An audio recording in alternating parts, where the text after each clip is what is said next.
Imagine a world where you could disappear for 12 hours and no one, not your parents, not your friends, not a single satellite, could track where you were. For a specific generation of people walking among us today, this wasn't a spy movie plot. It was a Tuesday afternoon. There's a psychological hardening that happened in the 1970s, a unique environmental experiment that produced individuals with a level of autonomy that seems almost superhuman by modern standards. They're the last generation to know a world that was truly quiet. And because of that, they carry a psychological toolkit that the rest of us are struggling to replicate. Today, we're going to look past the bell bottoms and the disco lights to explore the actual neurobiology and psychology of the people who were raised by the 70s. Why are they so unshakable? Why don't they panic when things go wrong? And what did they lose in exchange for that strength? In the 1970s, parenting wasn't a verb, it was a background process. This was the era of the latchkey kid. From a psychological perspective, this lack of constant supervision did something fascinating to the developing brain. It forced the creation of an internal map. When a child is constantly directed by an adult, they learn to follow external instructions. But when a 70s child was told to be home by dark and sent out into the neighborhood, they had to develop high level executive functions. They had to navigate social hierarchies, solve physical problems, and manage their own time without a single notification or GPS prompt. This fostered a deep sense of self efficacy, the internal belief that you are capable of handling whatever the environment throws at you. In modern psychology, we know that self efficacy is one of the strongest buffers against anxiety. If you've been figuring things out on your own since you were 8 years old, a broken car or a workplace crisis in your 50s isn't an emergency, it's just another Tuesday. We live in an age where boredom is treated like a medical emergency. The moment a gap appears in our day, we fill it with a screen. But for the kids of the 70s, boredom was the default state, and psychologically, that boredom was a gift.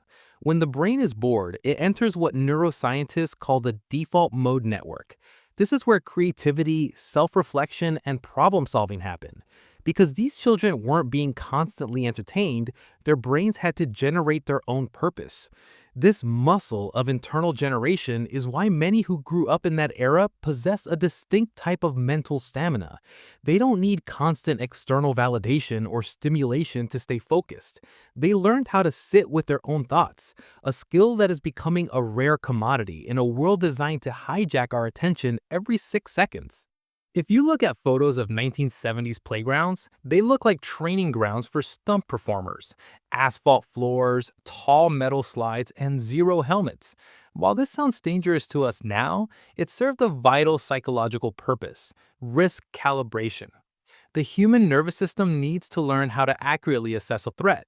By climbing trees and riding bikes at high speeds, 70s kids were training their amygdala, the brain's fear center. They learned the difference between real danger and manageable discomfort. They felt the physical consequence of a mistake, a scraped knee or a bruised ego, and they moved on. This created a realistic fear response. Today, we see a massive spike in generalized anxiety because many people have been safety wrapped away from physical risks, leaving their brains unable to distinguish between a stressful email and a genuine life threat. The 70s generation doesn't panic because their nervous system was calibrated in the real world, not a digital one. There is a specific type of comfortable solitude that belongs to this generation. Growing up, if you were alone, you were truly alone. There were no text messages, no social media feeds, and no way to see what everyone else was doing. This forced a process of identity formation that was entirely internal. You didn't build your personality based on how many likes you got or how your life looked to an audience. You built it based on who you were when no one was watching. This resulted in a stable inner identity. People with this wiring are often less susceptible to the pressures of comparison culture. They have a psychological fortress that allows them to be content without constant external distraction. They don't just tolerate solitude, they use it as a space for recovery. The 1970s was a world of delayed gratification.